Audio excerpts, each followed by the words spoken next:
कोकण किनारपट्टी सुरक्षित करण्यासाठी आणि सागरी व्यापारातून महसूल मिळवण्यासाठी शिवाजी महाराजांनी अरबी सागरात भरपूर किल्ले बांधले. त्यातलाच एक महत्त्वाचा किल्ला म्हणजे किल्ले कुलाबा.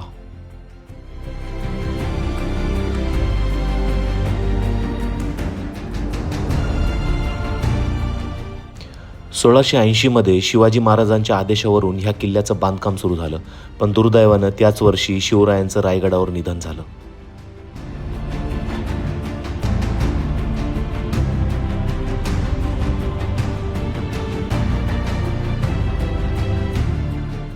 आणि मग पुढे संभाजी महाराजांच्या काळात ह्या किल्ल्याचं बांधकाम पूर्ण झालं.